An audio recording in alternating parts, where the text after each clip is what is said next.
All right, we're live. Nice. Yay. Hey. Hi. How you doing? Hello. Gentlemen. Hello. Hi. Hey, yeah. Hey, how's your week been? Either of you.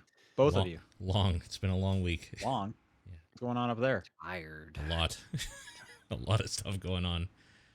Yeah? Anything cool? No. Oh, well, that sucks. Yeah. I mean, it is what it is. Not everything can be Okay. cool all the time. All right. That sounds like quitter's talk. There you go. True. Yeah, fuck you and your week. Yeah.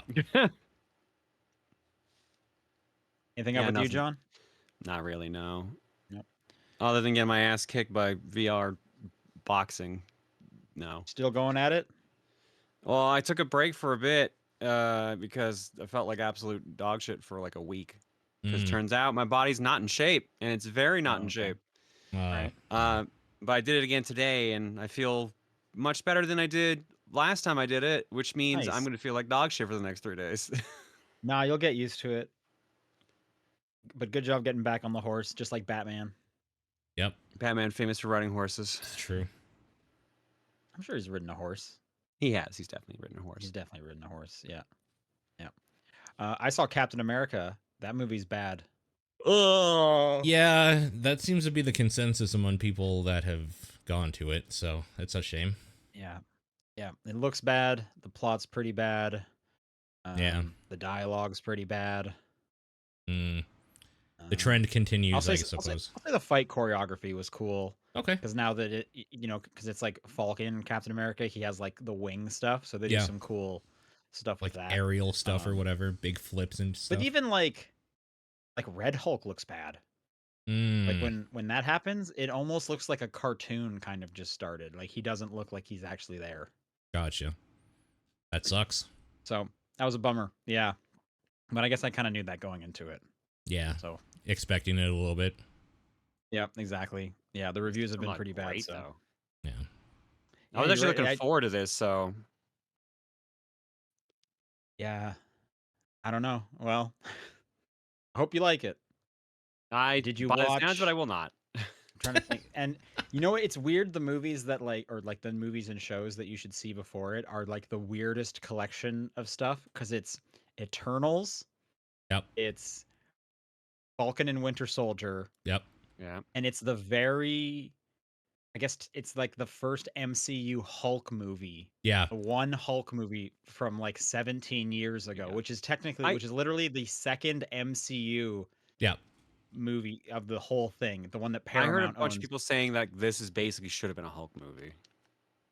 I mean, Red Hulk's in it, but yeah. It's just weird that that is like the biggest connection for this movie that they kind of just like ignored for the whole time that starred Edward Norton.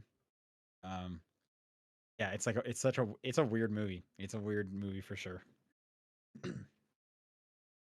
But anyways, this weekend is Paddington 3, so my expectations are much higher.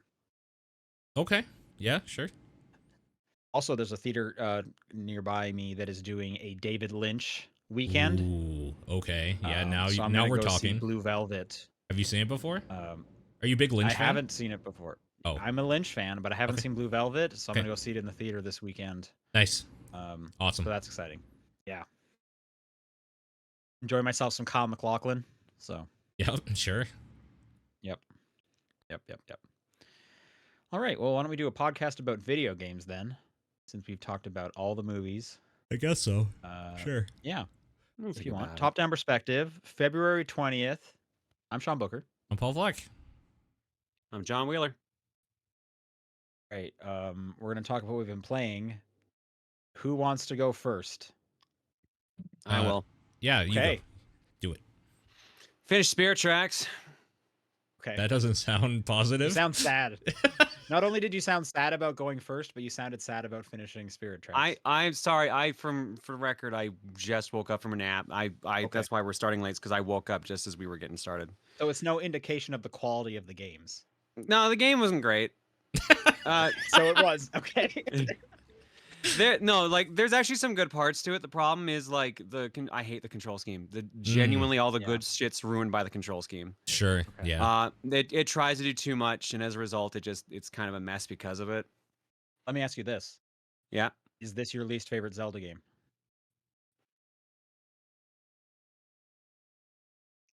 Uh, Oh, it might be. if we don't count the CDI games, Which I thought you actually kind of liked them. what? I love the CDI games, Oh, but like okay, Zelda's yeah. Adventure is bad. Okay. Sure. Yeah. So yeah, I love like the Link, the Face of Evil, and Wand of Gamelon. Those are like actually kind of fun, but like Zelda's Adventure is not great. It might be.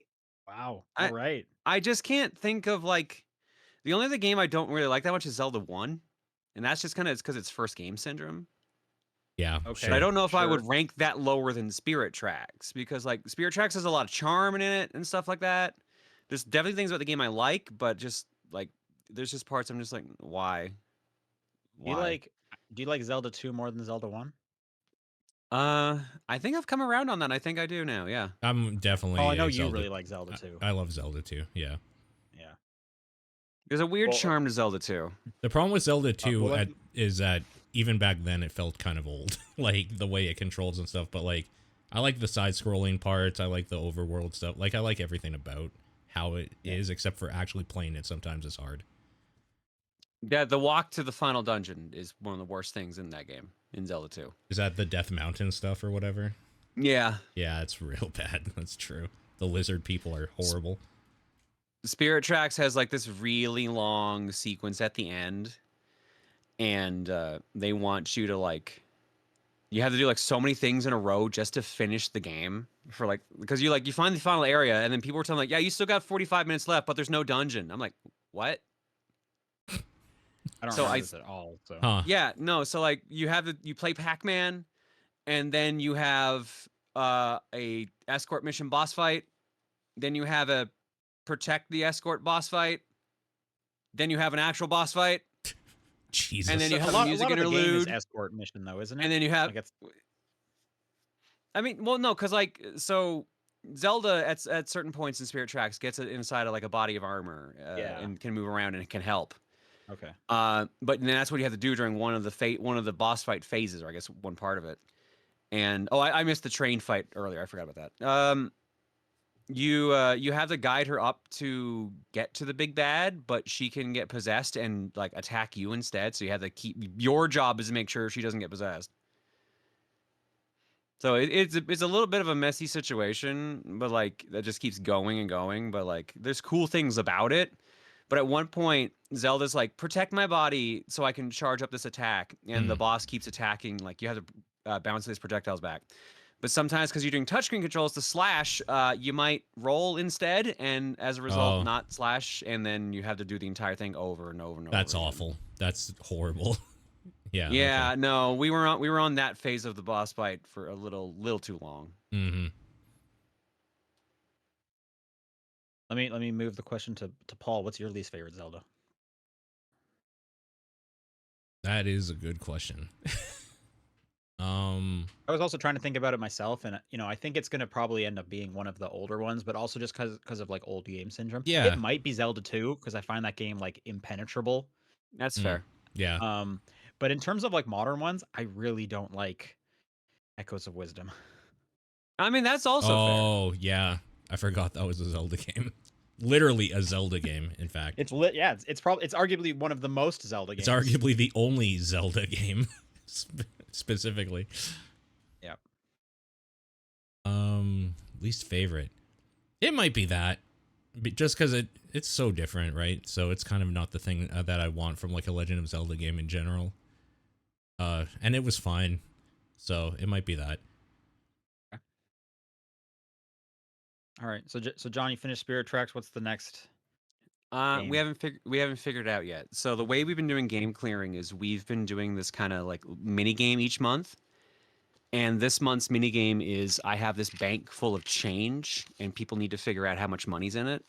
And whoever gets it right, I play the game they pick. Nice. So, and you can't see it, but like it's pretty full of change. Oh my god. Yeah. So I don't expect anyone to get the number exactly right, but I'm curious how close people are going to get. Yeah. Uh, Do you know the only- right now, or would you count it like live sort of thing? I have not counted it yet, just so I don't accidentally blurt the number out. Yep. Fair.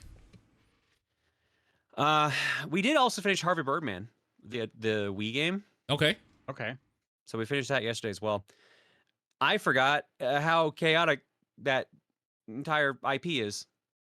Yeah, no, that's Yeah. just 5 episodes of the show basically, with some like button prompts every now and then. Which is why it's awesome. Yeah, it's pretty good. It's also only like 4 hours long. It's really short. Sure. The one thing I'm probably gonna play in my spare time is Guns of Fury. Mm. I don't know if either of you heard about this one. I don't know what this is. This is a Metal Slug like Metroidvania. Yeah, this came out, I So think, it- last week, right? It's pretty recent, yeah. Yeah.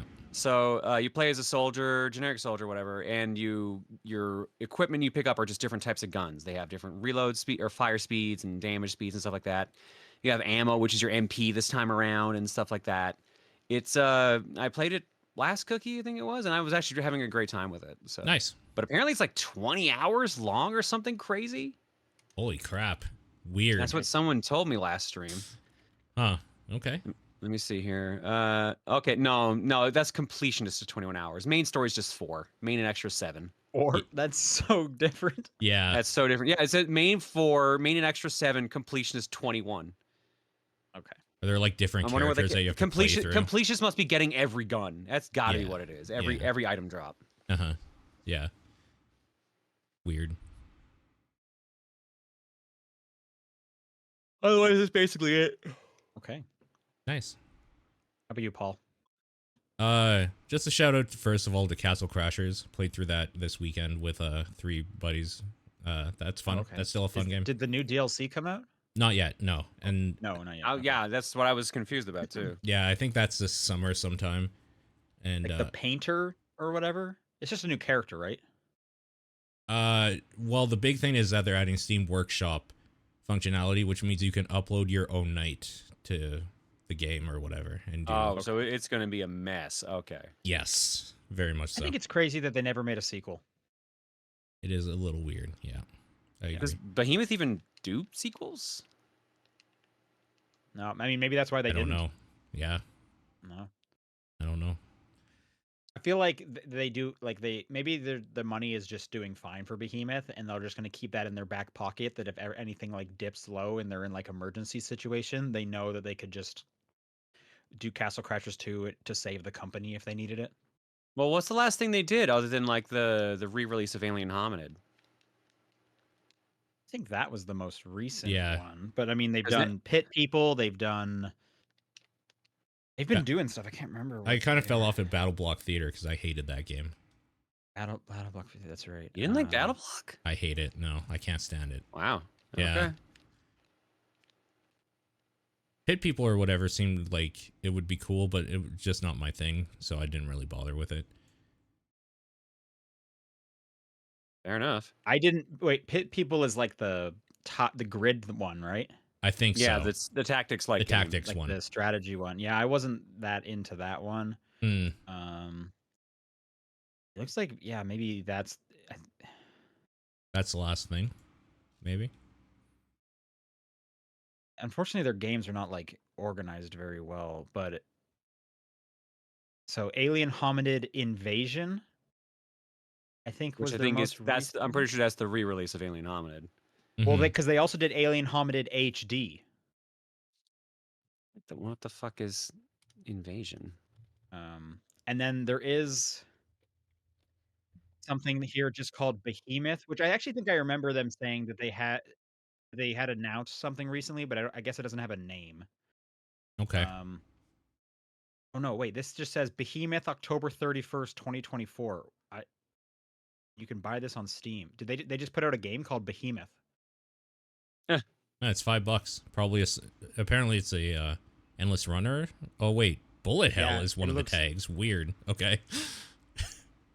It looks wild. I might check this out. Well, it's for American, yeah, so 5 Canadian, I guess. But yeah, $5 Canadian, they yeah. put that out. Neat. Okay. Huh. I'm gonna check this out. This seems okay. Report back. Yeah. Yeah. The other thing is, we could talk about Avowed. I played Avowed. Well, I've been playing Avowed. Okay, yeah, I would love to talk to you about Avowed. Yeah, that game is Xbox is Avowed. definitely an Elder Scrolls like new genre. Genre Elder Scrolls like. I've also had people kind of compare it to, as opposed to like a Skyrim like. Yeah, Maybe it's more of a like fantasy Mass Effect. I could see that. I could see it because Skyrim is kind of like this big RPG thing, and this definitely seems like a little more streamlined in the way it does stuff. For example, you cannot pick up literally everything in the environment, but there are like a bunch of things you still can pick up here and there. The skill trees and all that stuff, Skill wheel is pretty basic compared to like what you could do in Sky. Like I could see why you would make the comparison to more of a American like third person RPG than necessarily like a Skyrim sort of thing. Garrus is there. Garrus is definitely like right in the first like half an hour. He's right there right away. Like they know, and it's the same character. Like it has the same personality. Like they know what they're doing, and they have the same voice effect essentially. He just sounds older because that dude is obviously older. Like that's the only difference, but, really. You know, like ex-military kind of grizzled guy. It's like great. Yeah. This is just a sequel to Garrus's life, which is what I wanted. A little like silly and sarcastic, but also a bit serious at times. Yeah, no, it's that character. Exactly. Yeah. So where are you? That is a good question. The last major thing I did was the kind of like hook for the whole story of you like I don't know. I don't really want to talk any spoiler stuff. What area are you in? Are you still in the first area? Yeah, I'm still doing a shitload of bounties and stuff. Okay, yeah. Because the game is like pretty segmented. Mm-hmm. So that was kind of more asking is which chunk you're in. So if you're in the first one, I'm in the third one. And then each of them kind of take a while. I don't exactly know how long I've played because Xbox's quick resume feature sometimes just makes your runtime go forever. Oh, sure. So it thinks I've played this game for like 2 full days, and it's like I have not put 50 hours into this thing. Sure. I think I'm 5 hours in, maybe 6, roughly around there. Yeah, you're probably nearing the end of the first area. I am definitely just wrapping up like I've walked around a bunch of that area, and I am still doing like some of those bounties are fucked. Like there was one area that was just like a camp, and I swear to God, it was like shooting one guy, then a bear like woke up and started chasing me. There's a lot of bears. There's just a lot of bears in this game. There's a lot of, and they're strong as fuck. They're really hard to kill. Have you noticed? So like, kind of my main complaint was like the weapon power thing. Did you run into that? Yeah, I did. So what I did was I did another bounty that was a bit easier. I didn't necessarily cheese it, but I did rely on Kai a lot, like fucking lot. There's been a lot where I've been like, you guys don't seem to want to like leave this door. Well, I'm just going to shoot you from outside this door until you're dead because fuck the difficulty of the combat in this game sometimes. The area I was talking about, I tried like legit the camp or whatever a few times. But the problem is that there might actually be like 20 dudes in that camp area. And every time I got like down 1 or 2, 5 more would just like start attacking me. It's like, what the fuck do you want me to do with this? Like, what? And like some of the enemies can heal each other. So it's like, oh, I need to focus on you, but you're behind like 5 dudes, and it's going to take me probably like 20 seconds of attacking and waiting for my stamina to like actually kill you. There's no way. Or you'll get ones that can summon other things. Sure. Yeah. So it's like, oh, if I don't kill you, this fight will never end. Yeah. But you're very tough. So yeah, like I faced out with some skeletons, and there was just like a skeleton priest somewhere that I didn't notice for like 10 minutes. I was like, why do they keep coming back? What the hell? Yeah. I thought maybe you couldn't kill skeletons because I was like, that makes some lore sense, I guess. But it's like, no, there's just like a skeleton priest that keeps healing and bringing them back. Okay. Yeah. I've definitely like that difficulty in terms of like the weapon scaling happens every single time you get to a new area. Sure. And the price for getting like the quality of gear that you need goes up exponentially. I'm sure. Yeah. So because I'm assuming once you got the quest where they're like, hey, you should get, I think it's Fine is the first one, for the area you're in, and they want you to upgrade your gear in that first area. Oh yeah, yeah, It's yeah. already like a lot of money compared to what you probably had. So around that time, I probably had, let's say 1,200 gold, probably that, and I think the weapon I could get or wanted to get, because I'm rolling guns. We'll talk about like what I'm doing in a second. Yeah, That yeah. was about 3,600. So like, Yeah. So yeah. like it's like an amount of money where you're just like, holy shit. Like I'm not even Yeah. close to that. That happens every single time, but it gets exponentially further. To the Yeah. point where like in the third area, they're like, hey, you need to get some better gear. Each one of them is 30,000. Mm, It's like, okay, cool. I have like 9 on me. I don't have 60,000 gold. I guess I'll yeah. just continue struggling through the game. Yeah. It's It so weird. it definitely wants you to look around for mats to craft better gear so that you can start getting more stuff to sell. Like, it's weird how they do that stuff. It's aggressive in a way that I'm not used to. Honestly, A lot of like, games it's my these one days. complaint, but it's annoying that it's so consistent the Mm, whole time. Like anytime I go into a new, because like I've even started going back and like, okay, I guess I'll do every side quest I can find because I just need more levels and I need more money. yeah. And you don't even get that much money for completing side quests. You get a good chunk of experience, so The that helps a bounties you little get a bit. decent amount, but that's Bounties, it. true, but the problem with bounties is They're hard as they're fuck. usually at the tier Yeah, that you're struggling with. they're hard. So Yeah, yeah, agreed. so yeah, it's tough, but It's fun. I'm still liking it. It Yeah, is cool. I think the world is really enjoyable. Like there's stuff to find everywhere. Just exploring is like worthwhile. yeah. They've definitely hooked me It- with whatever the hell is going on with like whatever's talking to your main character or whatever. Like, there's okay. some cool shit going on story wise that I'm like, okay, I'm in now. I saw someone else post about this and I fully believe it. It's like Obsidian has become like Xbox's secret weapon because since Mm, getting purchased, they did Outer Worlds, they did um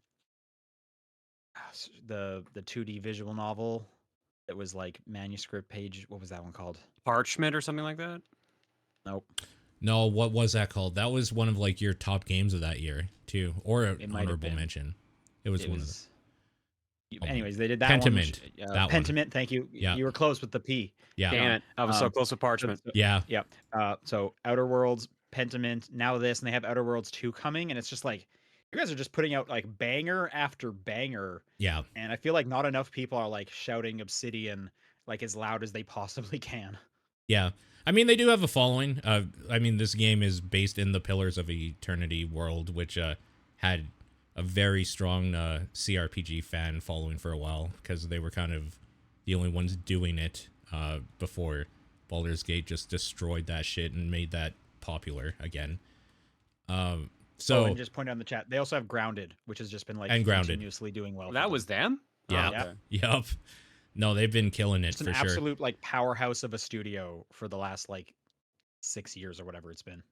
And I kind of went into Avowed without any real like precognition of what I was wanting or expecting. I knew it would be kind of, I don't know, an Elder Scrolls like type of experience or whatever, and that's all I wanted, and that's what it's giving me. So I'm pleasantly surprised. What I'm most surprised about though is that generally I like to play like a melee focused build or whatever, and I was doing that for a little bit, but then I picked up a like musket or whatever, like a rifle, and and then later on like 2 pistols that I've been dual wielding. And I just found the like shooting combat so fun for some reason, especially because like you at some point I got like a pistol that shoots like electricity as well and does some status effects. Okay, yeah, from the bounty, I had that one for a while. That one's pretty cool.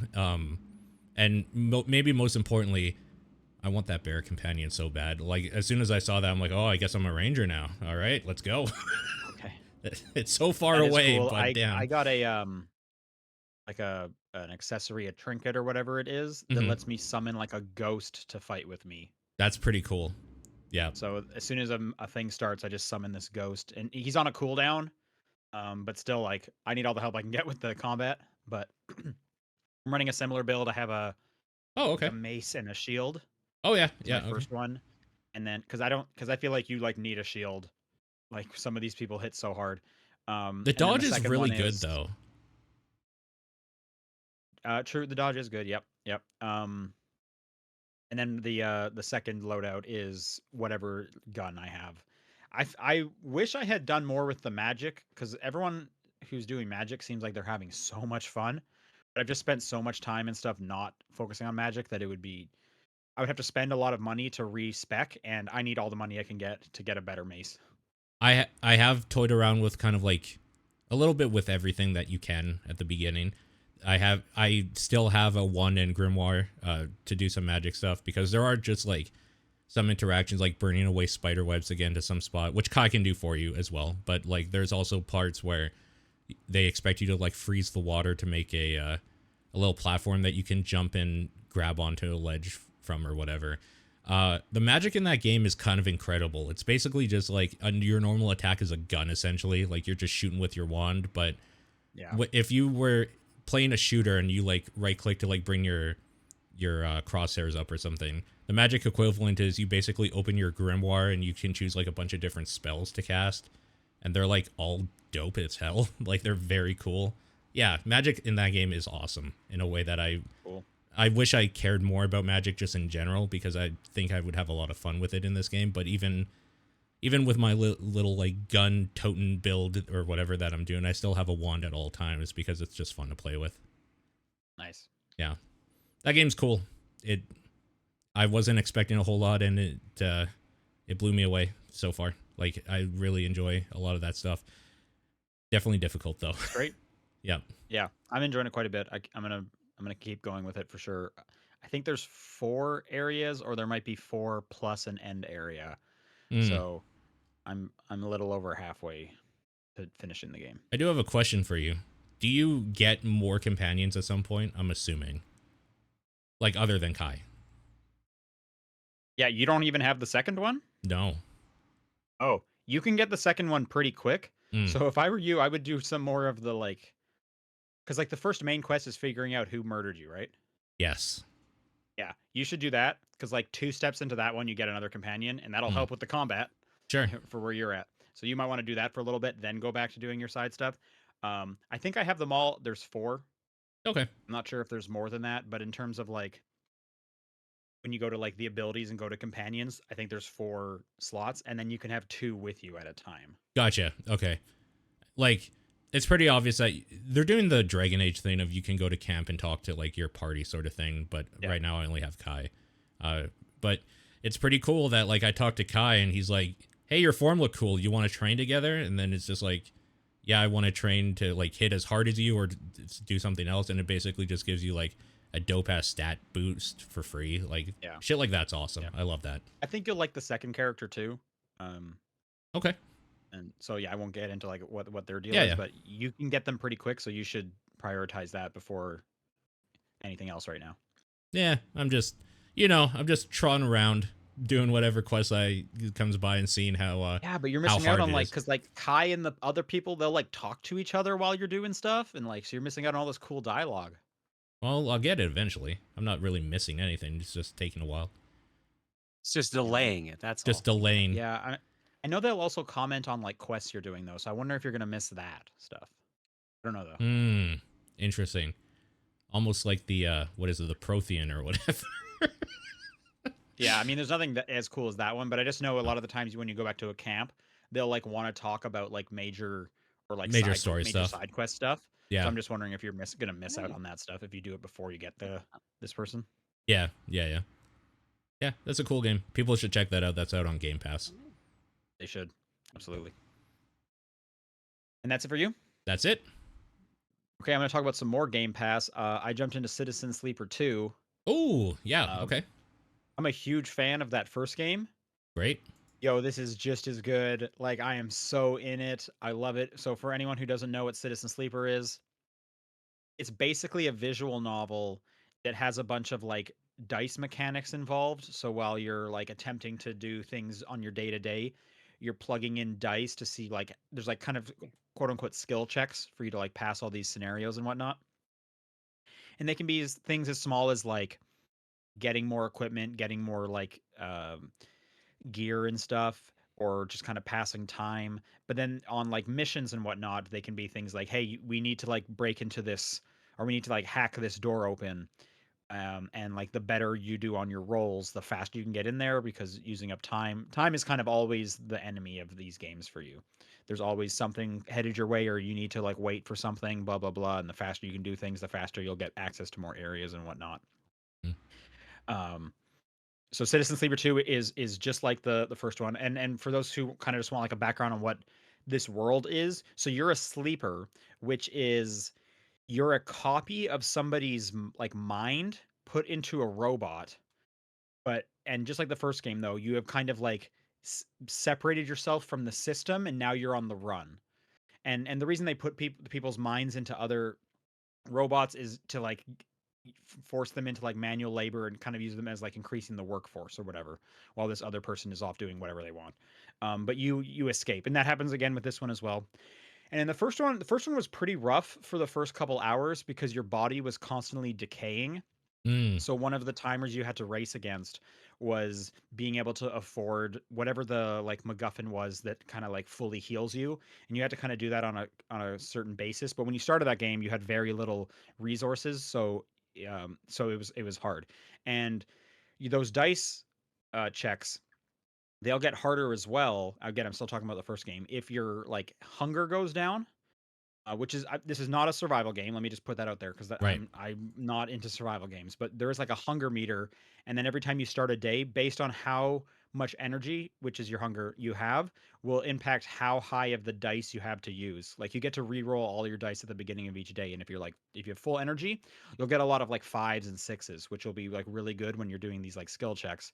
But if your hunger is low, it kind of limits what the dice possibility is. So you could like start the day with like with a lot of hunger and a really low set of dice, and then you're going to kind of have a shitty day. So there's a lot of plates are kind of spinning. Yeah. They've gotten rid of that like body deteriorating one, which I really like because like I said, it made the beginning of the first game hard having to kind of focus on that. They got rid of that, but they put in a new system called stress, where that's one of the like penalties. So on all the dice checks, there are three main categories of outcomes: positive outcome, neutral outcome, negative outcome. And those can all differ in terms of like what they actually mean, but a lot of the negative outcomes can be like you're going to lose some hunger or energy, or you're going to cause stress to your body. And as like stress increases, that will affect your dice, and then your dice can actually have health and break this time. They can get glitched by like your body malfunctioning, which forces your dice to be like, doesn't matter what this dice is, 80% you're going to get a bad roll, 20% you're going to get a positive roll. So it's like another thing you have to contend with because your body's like kind of constantly like breaking down because it's no longer getting the like support from the system. You're on the run and stuff like that. So you're damaged and whatnot. It's really cool. The writing in these games is just awesome. The characters are super fun, and you get to like recruit characters this time and go out on contracts. And so you get to choose like, okay, I'm going to bring these people with me because this one has a bunch of engineer stats. Maybe that'll be useful. And like your character has a class 2, so I like my character is not good at engineer skills whatsoever, but they're like really good at like hacking and mechanical skills. So when I go on a contract, I try to bring someone engineer, because different dice checks will be like, hey, this dice check is like an engineer based one. So if you have someone put in a dice who has the engineer trait, they'll actually get +1 to their roll. Whereas if you have someone who doesn't have the engineer trait, you're going to get -1 to your roll. So there's some like activities that like are bad if I try to do, or like very risky, which will make those three outcomes, positive, neutral, negative, skew more towards the negative and neutral. I think the worst you can get is like 50% negative, 50% neutral. Um, but just stuff like that. So you can actually like make teams as you go out on all these contracts and stuff like that. And this is all set in space in some like far flung future where people are just trying to like survive on these like space stations, and you're like going to like broken hulls to try and extract data cores and stuff like that. It's all sci-fi and really techy. So Citizen Sleeper 2 is on Game Pass as well. I'm having such a great time with it. It's so fun. And there's so many like branching narratives and stuff. These games you can easily play multiple times and just like focus on, hey, this time I'm going to focus on just like betraying everybody and just being out for myself, which will be like a whole different narrative and stuff like that. So there's a lot to really like in these games.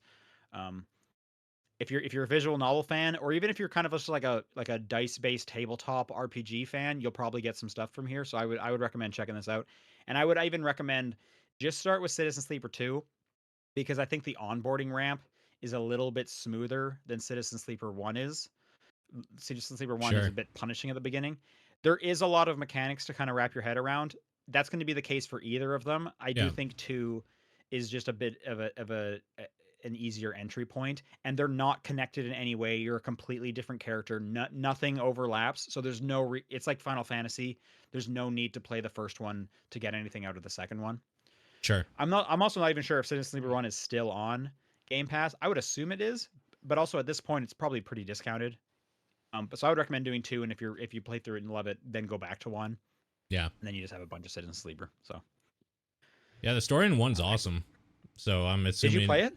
Yeah. I'm assuming the second okay. one is just as good, if not better. I Yeah, didn't play mean, the I'm only, DLC though. I didn't play the DLC. That's true. That I played. There was 3 DLC packs. I played the first 2. The problem was they were coming out so far apart that, and they're connected, that once I played the second one, I was like, I don't remember anything that happened in the first one. So I guess, someone in your scenario who could play through all 3 of them now, Yeah. that would be totally fine. Sure. I'd probably just recommend go and play 3.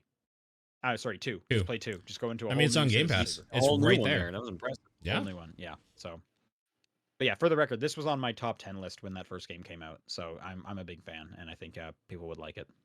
Cool. And then while we're talking about visual novels with lots of feelings, I have started up Lost Records. Yeah, I think I'm going to do that this weekend. Start that up. Yeah, so just some backstory on what this game is. This is Don't Nod, Yep. who did Life is Strange 1 and 2. Life is Strange True Colors and Double Exposure, the one from last year, is Deck 9, not Don't Nod.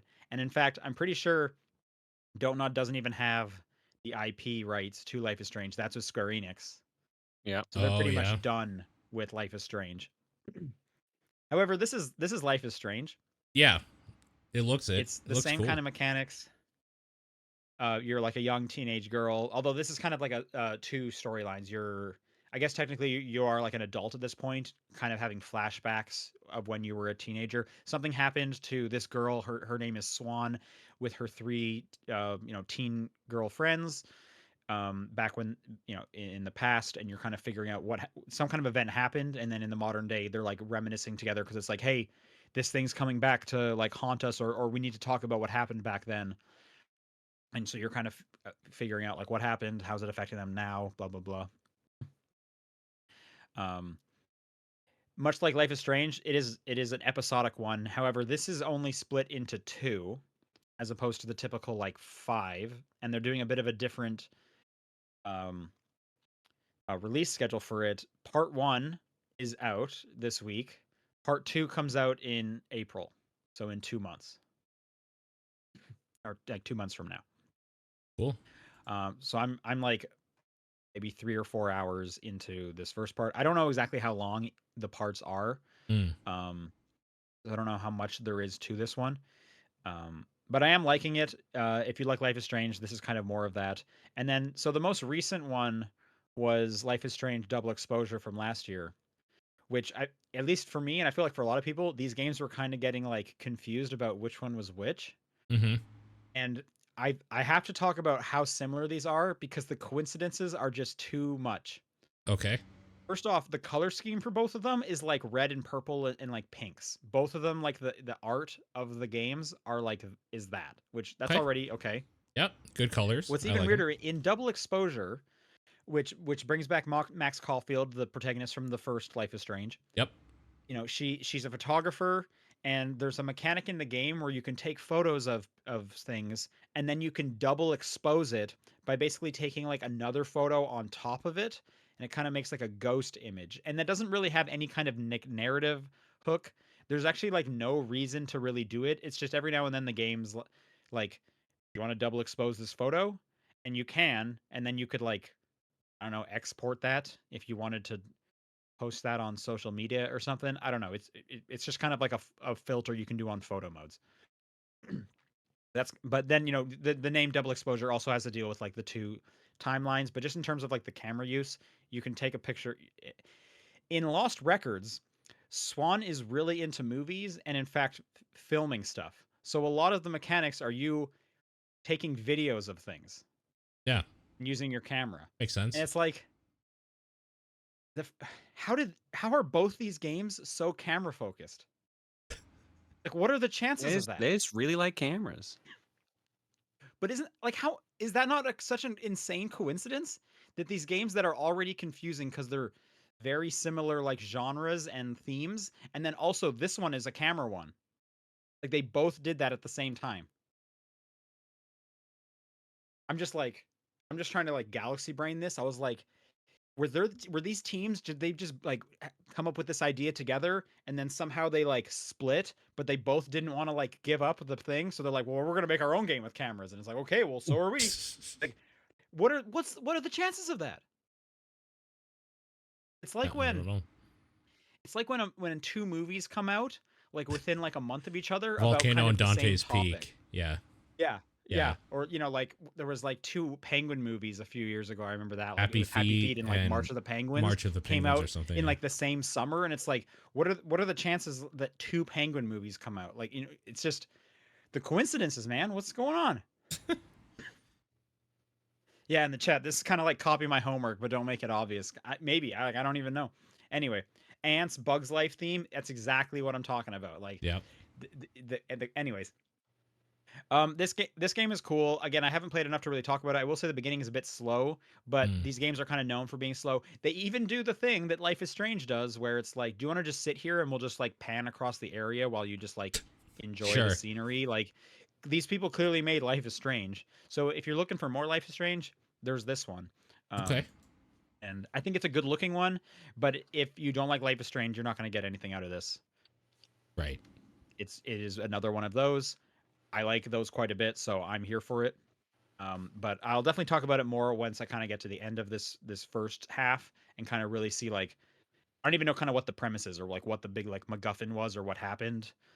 I don't know the big overarching plot or whatever. So Yeah, maybe I next have a lot week more to play. we'll have more to say about it if I play it this weekend Yeah, here. I can't imagine this is more than a few hours long, so Yeah. I'm sure I'll have finished it by next week.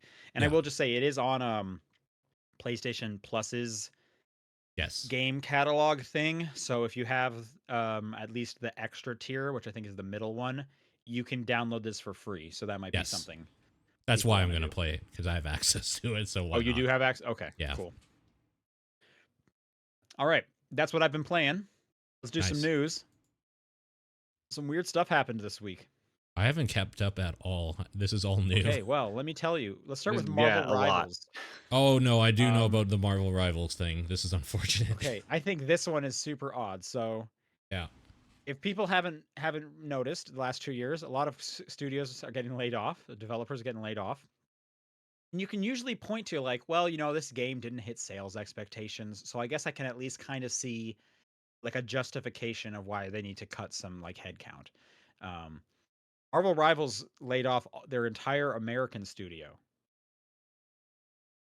Which is apparently like 17 people, something like that.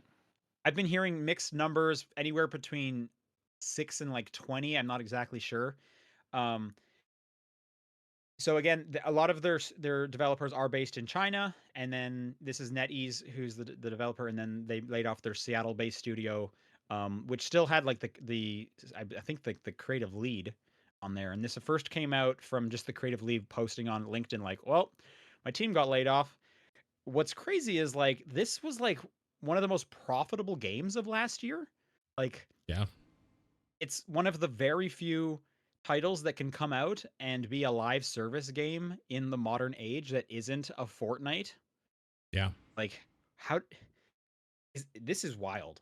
Like, I mean, I think this is more that people don't want to touch America right now because of a lot of the stuff going on. I economically. believe that's actually what I was seeing was the case too. that's what a lot of the speculation is. Is this the Chinese company just being like, we don't want to deal with kind of American politics going on right now. Let's get out of there. Yeah, because they're being tariffed. They're going to be tariffed too, not to the extent that Canada is, because fuck us apparently. But like, I'm sure they're Right. Well, I not mean, happy either. there's a whole mixed bag with Yeah. America and China's relationship too. Yeah, obviously. totally. Like, Um, it makes sense, really, It that they was wouldn't still want to. pretty wild that it's like, because like I said earlier, when we see these layoffs, we can kind of be like, okay, this game underperformed. This game didn't hit sales expectations. Blah blah. You know, Concord had to be shut down. Of course, they're going to close down the studio. This was a massive, massive success. Yeah. These developers still get laid off. Yep. Holy smokes. Yeah. That's so rough to see. I guess I kind of hope it's the geopolitics argument. I would honestly be surprised if it wasn't. I'm reading an article right now by Oh. I can never remember the dude's name, Daniel Ahmed. Okay. And his theory right now is while geopolitical concerns and cost pressures after 2 challenging years for the global video game industry are driving Chinese game companies to reevaluate their U.S. operations, this doesn't signal a withdrawal from operating and investing in studios overseas. Instead, it reflects a more selective and strategic approach to overseas investments, Mhm. prioritizing projects with clear market potential. So I'm pretty sure at this point it is just reevaluation of U.S. connections because it mentions Yeah. Tencent is still doing stuff in Europe and Asia, but NetEase specifically was starting to remove their stuff from the U.S. Mm. Gotcha. So it's unfortunately this is a case of it looking to be just shifts in just geopolitical and just company restructuring. Yeah. That does suck though. You would hope. Well, hey, my job is safe though. Our game is selling like hotcakes. We are one of the most played games on Steam. We can't seem to lose. Oh, I just got laid off. I feel for those developers for sure. Um, and what's weird is that the studio didn't come out and say it had anything to do with the politics. In fact, their statement kind of sucks. I'll just quote it here. We recently made the difficult decision to adjust Marvel Rivals development team structure for organizational reasons and to optimize development efficiency for the game. Okay. Cool, thanks. Yeah. Yeah. No, they didn't want anything to do with the U.S. That almost nails. There's no actual reasoning there. I've heard the restructuring argument from the other side many times recently. I understand what that means. That means they don't fuck the U.S. essentially. Cut ties with them. Mm. That's Yeah, I unfortunate. feel bad for these Seattle Yeah, devs that who sucks. kind of got caught in the crossfire. That sucks. That's a bummer because if success doesn't even keep your job safe, what are we doing? Yep. It's true. All right, over with Niantic. Tons of rumors going around. This is reported by Bloomberg that Niantic is looking to sell off its video game business. I guess to a Saudi Arabian company called Scopely Inc., which I've never heard of. Why They're does that looking name for seem 3.5. familiar? They're Okay. looking for $3.5 billion. This would involve Pokemon Go, which I'm kind of shocked that Niantic is looking to sell off their game division because as far as I was understood, Pokemon Go printed money. Scopely Inc. is one of the Does it biggest still? mobile companies in the world. They do Star Trek, Fleet Command, WWE Champions. They are very big in mobile games. This makes sense. Why they would want to buy it. I mean, not that Why they'd want to buy it. Yeah. What's confusing to me is why Niantic would want would to sell it. Sure. Yep. And I know they've been doing a bunch of other games, and I think none of them really hit. Like they did a Harry Potter game. They did that Pikmin one. game. Pikmin. They did a Monster Hunter game as well. I play it every now and then. It's not great, but it's one of those. So, but I thought Pokemon Go printed money for them. They were still doing Pokemon Go days where people would travel to Chicago because it's in Chicago this year and we're gonna play Pokemon Go. So Yeah. I'm kind of surprised that they're just getting out of the games business completely. Yeah. I'm very curious kind of what the rationale behind that is. I'm assuming they're going to continue doing AR based stuff. I don't know what Niantic is if it's not doing AR. Mm. And I've been to some of their preview sessions, and yeah, they do a lot of non-game based AR stuff.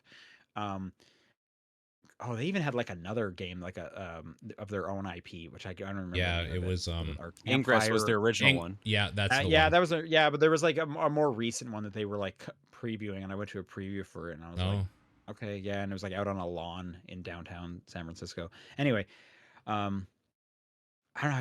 I guess AR is going to be profitable enough for them. I don't get it. I'm curious if we'll ever kind of get the full scope on why they don't want Pokemon Go anymore. No. Weird. Okay, I'm gonna actually skip this next story just to talk about more people selling off. Okay. It sounds like, and the article just went away. What is wrong with this website? Oh my god, this title. Okay. I can't even read the article because every time I go to it, they want me to like subscribe. Thank you, Toronto Star. It worked for me. Maybe it's because you're in the States. It might be. Nope, never mind. There's my free morning newsletter. No, I got the whole article. Yeah, I do Okay, too. why don't you tell us what this story is? Because I need to pay $1 for 6 months if I want to read Toronto's website. GameStop looking to sell its Canadian and French operations. The CEO cites wokeness and DEI. So High good. taxes, liberalism, socialism, progressivism, wokeness, and DEI included at no additional cost if you buy today. CEO Ryan Cohen posted on X. So dumb. I can't So believe dumb. people actually Um, say that shit seriously. It's so dumb. For the record, GameStop just sucks. Well, Like, yeah, of course. it's crazy. And I think I saw someone post like two screenshots of of the store, and it was just like Funko Pops, and they're like, Yeah. yeah, DEI is really your problem. This is why nobody wants to shop here. Yeah. I love that they just tweeted apparently. Email m&a@gamestop.com if you're interested in buying GameStop Canada or Micromania France. And then they said the high taxes, liberalism stuff. Cool. Yeah. Look, like Sean and I worked for GameStop when it was still EB Games. Yeah. Like we have experience there. I have a bunch of people I know from going to the stores that still work there. Sure. I feel bad for them. Sure. We are lucky we're in a place where we can actually have another store that will still get new releases in. So if I want physical stuff, I'm still fine. But there's plenty of other spaces that doesn't have that. So this kind of sucks in that aspect if it just disappears. But I'm wondering if what happened to HMV is going to happen here. Because HMV shut down in Canada, and then Sunshine Records bought all of their stock for like ultra cheap, and now there's just a bunch of Sunshine Records where HMVs used to be. Oh, okay. I didn't know that.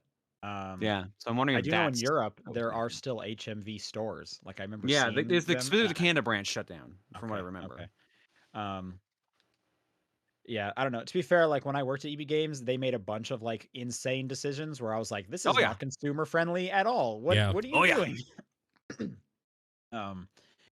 So yeah, I don't have like the best oh I opinion. don't give a shit about the company itself. The people is what I Mhm. actually care about. Yeah. Oh, absolutely. I don't want anyone to lose their job for sure. I do think I mean physical media is just going away. I'm sure that's also part of this is people are buying physical games less and less. Yeah. And Yeah. eventually I would be surprised if either of the next PlayStation and Xbox consoles have a internal disk drive at this point. Yeah. My PC doesn't. Yeah. The last 3 PlayStation 5s I got sent didn't, and I had to attach one to it. So the last Xbox I got sent did not have a disk drive. So I would be shocked if they offer a unit at the next generation that like has an internal disk drive as opposed to just like an add-on version. Right. Yeah. Yeah. Yeah. All right, let's go back to this Microsoft one. This was a pretty big story. Microsoft came out with, I'll just quote the headline here: "Introducing Muse, our first generative AI model designed for gameplay ideation." And then they went into this big long thing. There's like a 9-minute video with Phil Spencer talking to one of the heads of Ninja Theory, and then one of the heads of their kind of research development team that's also based in Cambridge, UK, just like Ninja Theory. But from what it seems like, for the last 2 years, they have been training this AI model on what's this game? Something Blade. What was Ninja Theory's like 4-on-4 multiplayer? Bleeding Edge. Yeah. They've been training this Oh, AI Bleeding model on Edge. Bleeding Edge for the last 2 years in order to create some kind of AI that can come up with game ideas. Do you remember the Game of the Year thing? One of my predictions was AI was going to drastically like change something about gaming or whatever. Sure. I wonder if this is close enough. We'll have to see what happens this year with it. I think we have to see what happens. I think this is like a step towards is the it. We have to see step. what comes out of this. Yeah.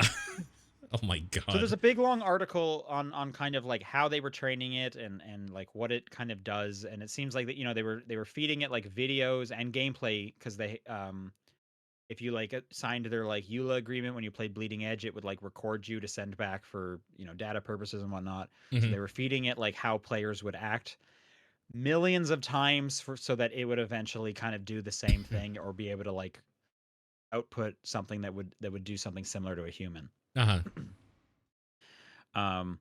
And the purpose of this is so that people can kind of like punch in this and come up with like more ideas, which all of the responses I've been seeing to this is I've like, been super negative. obviously it's been super negative, and I'm there too, like fuck AI. But kind of the more specific ones I've been seeing is like developers, they don't have a lack of ideas. Like no one's sitting there being like, I don't know what we should make. Mm. So they're not quite sure like what the purpose of this would be, since it's a generative model for making ideas. Um, unless you just don't need people anymore, and you just want this thing to make the ideas, and you could maybe hire less people, which that's, you know, that's probably likely. But yeah, anyways, curious your guys' thoughts on training this AI off of Bleeding Edge. I mean, they should have spent more time marketing Bleeding Edge because I fucking loved that game, and they done it dirty. It died so unceremoniously.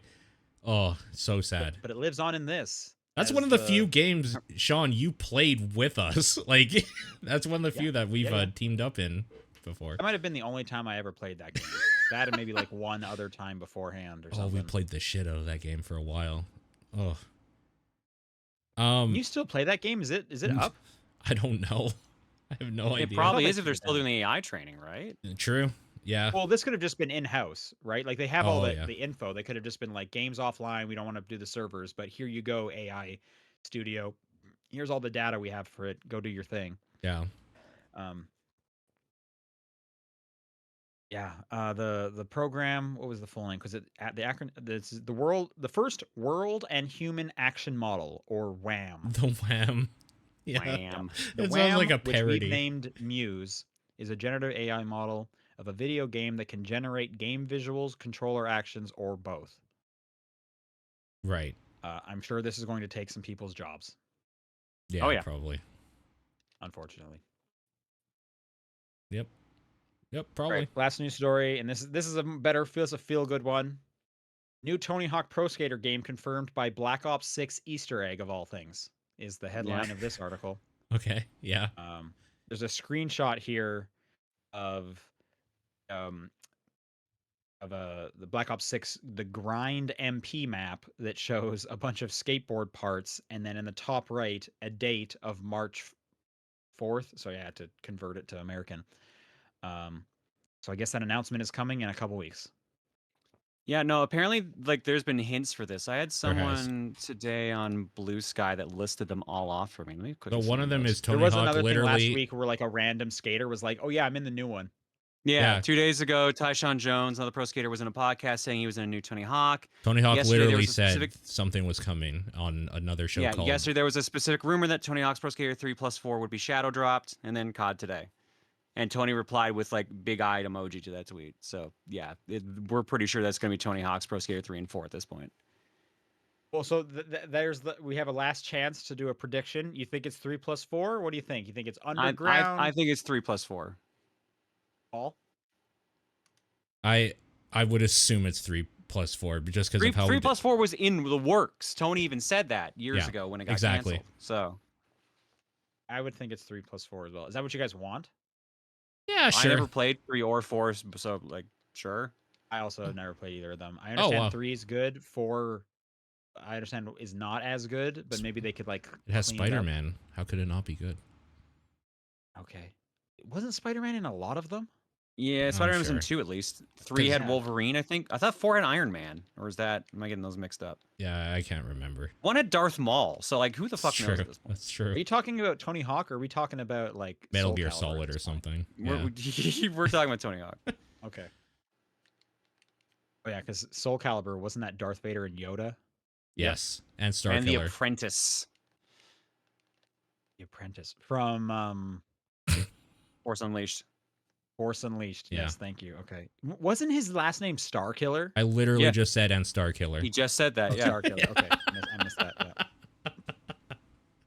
Yeah, The shock got to him. That's all it could be. I get it. Star Wars hasn't been relevant for a while, so it's hard to hear. I thought that Skeleton Crew show was pretty good. Yeah, I haven't seen it yet, to be fair.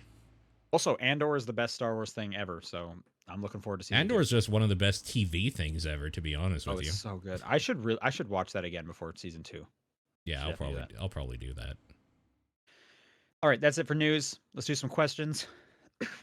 topdownperspective@gmail.com, at TDP Podcast on Blue Sky, the Discord channel, or John's P.O. Box. And you could sound like Hebrew Lantern, who writes, pick a movie, keep one actor, the rest are played by Muppets. Die Hard. God, I was going to steal it from you. Too late. Nice try. My answer for this will always be Knives Out. That's a good one. Snowpiercer. Oh my God, Snowpiercer. I'm just thinking of the like night car axe scene where he screams like, "Bring me fire!" Yeah, there's a lot of scenes that are just like, this is weird. So fucked up. Oh my gosh, yeah. I do like the Knives Out one because he would keep the accent and he would just fit right in. Oh, it'd be so good. Yeah, those are all three of those are really good. Okay. All right, next question from Hombre de Trauma 7. What's the best IRL card game and the best video game card game? Bonus, if there was a video game version of that IRL card game and an IRL version of that video game card game, which would you play and which do you think would be better or do better, I guess specifically, which would do better? I mean, I like deck building games, so I enjoy like the Resident Evil deck building game and stuff like that. But Sure. I played Wingspan recently, and that was pretty fun. But I don't think that counts as a card game per se. Could. I'm not sure. I guess it's close enough to just being based on purely cards. So I'm gonna say my favorite video game card game is Solitaire because I like Solitaire, but I hate actually setting it up with real cards, so it's just so convenient. Okay. I'm agreeing with the chat here. Balatro for digital. I would have said Hearthstone for a while there, but Hearthstone. I think Balatro just takes it. yeah, Balatro would make sense. Best in real life card game. You know, if it's time played, it's cribbage for me. Okay. Wow. Okay. Yeah. I don't know if that's my favorite, but just like my dad fucking loves cribbage. Mm. So if I ever see my dad, I'm playing at least a dozen games of cribbage. Yeah, my family loves playing Skip-Bo, so I play a lot of Skip-Bo. Okay. It might just maybe Uno. Maybe that's the best. Okay. Card game. Uno also would probably be up there. Uno's great. Yeah, that's a good one. Most frustrating and most played. I mean, if we're going for like if we're trying to go like more like collectible card games, I mean, Magic is. It's Magic. If you're going collectible card game, it is Magic. Or I have no experience with this, but a lot of people like Netrunner. Yeah, I have no experience with it either, honestly. Yeah, I just know that's like a hugely popular one. Uno video game Uno's all right, especially with the Xbox Live Vision camera on the 360 in like 2008. Mm-hmm. Yep. That's pretty Came good. free with your Xbox. It came free with your Xbox? Do you not know that meme? No. You have Uno. You came free with your Xbox. I have no idea what we're talking about. I have the oldest Xbox known to man. You never heard that meme about the two guys arguing like Call of Duty or something like that? No, I don't know this one. Wow. Okay, I'll link it to you later. Okay, sounds good. Someone in the chat, did you see the Wild Uno RPG? Is that real? RPG? What? Yeah, I haven't heard about this. I don't know.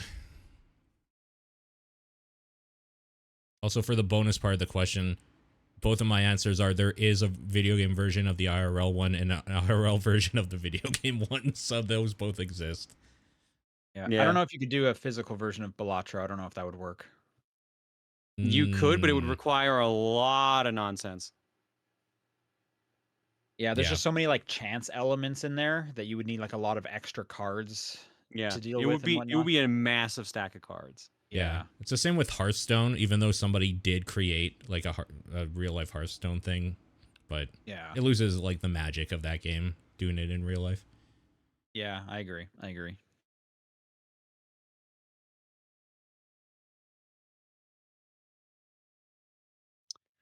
BGC Candy writes in and says, I don't like risk-reward gameplay and tend to avoid it. I don't stance change when playing Shulk and Smash. I don't teach my Pokemon close combat, etc., etc. But something happened that's starting to make me question this mindset a little bit, but I don't know if I'll fully change my mind. Has something happened that made you question how you play games? No. Next question. No, wow. Okay, wow. No, All right. I'm kidding. Wow. I'm kidding. Paul's just gonna answer for all of us. It's no. No, but seriously, no. One thing that I comes to can't think mind of for it. me is Yeah. like different control schemes where it's like I know if I put in the time to like train the muscle memory, I would like my skill ceiling would go up. But I Yeah. just don't think I have the investment in any like specific game where I want that. And I think of things like back buttons, like mapping Yeah. things to back buttons, or like if I put in the time to like get better at like keyboard and mouse for shooters. Right. Sure. Yeah, I was like talking last night about different control schemes because of Spirit Tracks, and we were talking about like motion. I don't like motion controls. Yeah. But I get why people like them, and I get why people find them better. But then I realized like I like VR, and that's just motion controls. Yeah. Okay. So it's more so I hate like the weird gimmicky like Yep. do like the Wiimote stuff, I guess, more than anything else. Yeah, I mean, I haven't done like a ton with VR, but all my favorite VR experiences are just like headset with regular controller still. Like I think back to like Astro's um whatever the first Astrobot is. Is that Playroom? No, that was the second one. Is it just Rescue Mission? That was the first one. Rescue Mission. And that Yeah, is that's just right. headset with a regular controller. So that's been my favorite. But that's not really motion controls then. Yeah. Yeah. Sukusuku writes, everyone now has an inventory. How much you can carry is determined by your strength. An inventory is invisible to everyone except yourself, people you share it with, and pickpockets. How will this affect the world? I was completely in with it, and I'm like, oh, pickpockets. There's gonna be so many more thieves now because of this. Because they can see what you're carrying. Yeah. Well, I don't. How does that make sense? Like, how do you like qualify as a pickpocket, or do you need to like somehow access my pocket and then you see my inventory? Like, at what point are you titled the pickpocket? Right. Yeah, I don't know. I kind of don't understand that part, to be honest. Let's say it's an app on your phone. Let's just say that. Just like you get in the proximity of someone. It's like, you know how like they say like you can get like scanners for like your credit cards and stuff like that. The ones that tap. So there's something like that. Okay. Okay. So you just got to get within like a very just close range of them and have the intent. Okay. Yeah. Okay. All right. I'm wondering, like, so if it's based on strength, does that mean I can carry like more than I can carry, or I'm trying to figure, like, is something just like floating behind me, like, how, or am I walking around and people are seeing me like hunched over because I have all the weight I can carry on my back? I like the mental capacity idea of like, okay, on my phone, like it knows my stats, and as a result, it's like a warp point that accesses it. Like, what's a hammer? It's a hammer space situation where, like, okay, just I need this. Yoink! Now I have it. Okay, and then but the amount is based on my strength. That's how they're quantifying this fake bag. Okay, all right. Yeah. I would assume that would mean I'm gonna carry a lot more stuff then. Yeah. The more you work out, the more you can carry. Linebacker is literally saying what it is. To carry it. It's Elder Scrolls. Then, so it would that would change like traveling for me, because you know when I'm traveling, I'm thinking like I'm trying to fit everything in my backpack. But now it doesn't matter because I can carry 5 backpacks worth of stuff without actually feeling it. Yeah. How will this affect the world? Weapons will be everywhere. Yeah, exactly. Everybody would carry everything with them. You wouldn't even need a house anymore if you work out, like, basically. No, you would definitely still need a like you still need shelter. No, you don't. Everything's fine. Let me store myself in my own inventory, damn it. Get a tent, yeah. Jump in your weird black hole or whatever the hell it is. I mean, yeah, it's basically like that like Harry Potter like sack where it's just like, you know, or you can just like stick your whole arm in there. Yeah. I'm trying to think, like, would any like professions or just like, I guess backpacks would become useless. No one would have a backpack anymore. Yeah, because you are the backpack. Yeah, you have this like mental backpack. Yep. would there be any professions that would just like cease to exist? Probably mine. Mailman. Well, no, because I still need someone to bring me my mail. Hmm. Because even right now, I could go somewhere and physically carry my mail, but I don't want to do that.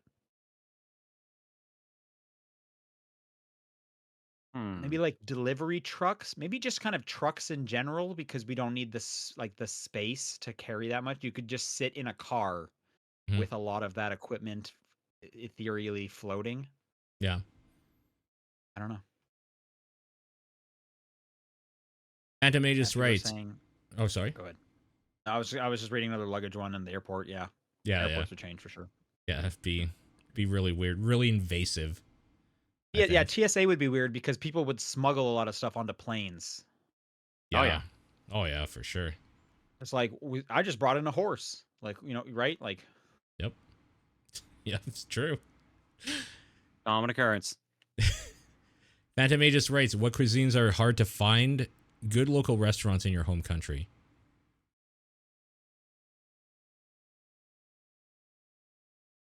Trying to think for like Canada's pretty Calgary. diverse. Yeah. And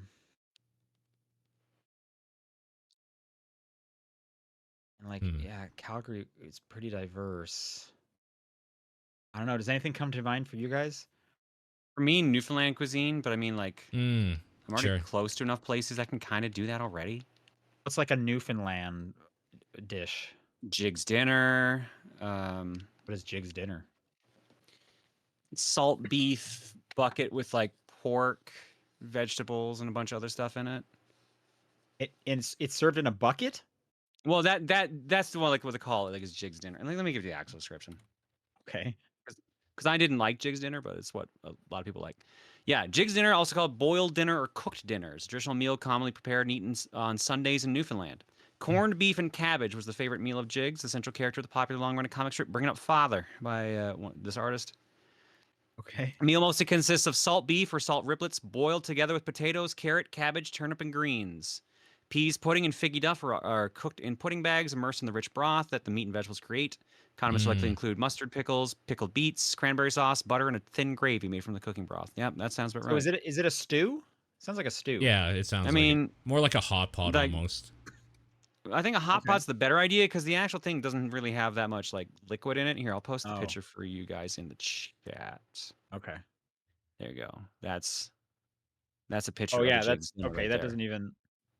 I mean, that just almost looks like Thanksgiving dinner. Mm-hmm. In a way, yeah. Here, I'll slap it in top down chat too. Yeah. Okay. So, yeah, this is the That looks good. traditional Newfoundland meal. That looks good to me. What don't you like about this? I don't like that combination for some reason. It just doesn't mesh with Okay. me. I don't like Looks boiled like meat meats, and potatoes so I and definitely stuffing. agree. Like this looks great. I would absolutely eat this.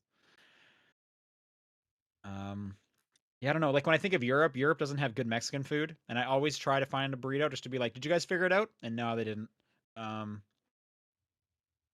But like Canada, like Calgary had fine Mexican food, and There's good Calgary's Mexican food here. landlocked, but I thought they had fine like sushi and fish as well. You definitely can taste a difference with like obviously coastal city, but yeah, it's fine. It's totally fine here. I agree.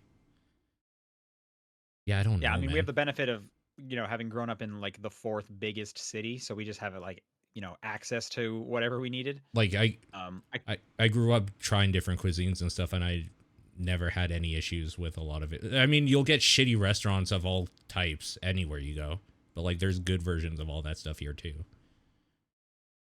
Yeah, I think like any major city, you're gonna find pretty much access to most stuff, unless, like I said, Europe, you're on a completely different continent from like Mexico. I'm trying to think anything if there was any disappointing, but nothing much is coming to mind. The problem is I didn't eat out a ton when I was in Calgary, Yeah, compared to like what I have now, and obviously I have even access to more now. yeah, of course. So I'm not the best case to ask about my hometown. Yeah. Yeah, I don't know. All right. Dad writes in and says, "Have you ever bought a game for another person so you could watch them play through it? How did it go? Thanks again for continuing to do the show." Yeah, all the time. The most recent one Feel is like I have. The most recent one is I bought somebody the game Nine Souls because I know they like that type of gameplay. I wanted to watch them play it, and I did because he streamed it, and it was dope. It's awesome. Okay. I love I don't watching think I've ever done it people to enjoy watch stuff. them. Hmm. I've definitely bought some people games where I'm like, I love this one. I think you would really enjoy it. And I can't remember if they actually ended up playing it or not, but I wasn't planning to watch them. I remember one time Sean was visiting when I was living in the apartment. He got really excited to watch me play through The Last of Us on PS3. The intro, I thought the Oh. intro was really Oh, good. the Yeah, intro. You didn't really care for it. That's probably fair. John yeah. did give me a NES copy of Super Mario Bros. Okay. Okay. Which is somewhere Because he in the wanted to watch storage you unit. play through it. He didn't want to watch it. I think it was around the time where I said like I've never beaten it or something like that, and you were like, "Well, just here's a copy," because John must have had several. At the time, they were like $5. They were pretty Yeah. easy to find. Yeah, of course. So that's in a storage unit somewhere up in Calgary at the moment. I don't know if I've actually played that copy of it. I don't know if I don't even know where my NES is. It must be in that storage unit, I guess. All right. That's it for questions. If you want to send in questions for next week, topdownperspective@gmail.com, at TDP Podcast on Blue Sky, the Discord channel, or John's P.O. Box. What is your game of the week? Avowed. I'm going to give it to Citizen Sleeper 2. I already forgot what I said I played today. I'm gonna say Hatch Tales because I'm playing that currently. So Okay. Oh no, Right. Guns of Fury. That's what I was talking about. Guns of Fury. Yeah, okay. Thanks everyone for listening, and we'll see you next week. Bye. Bye.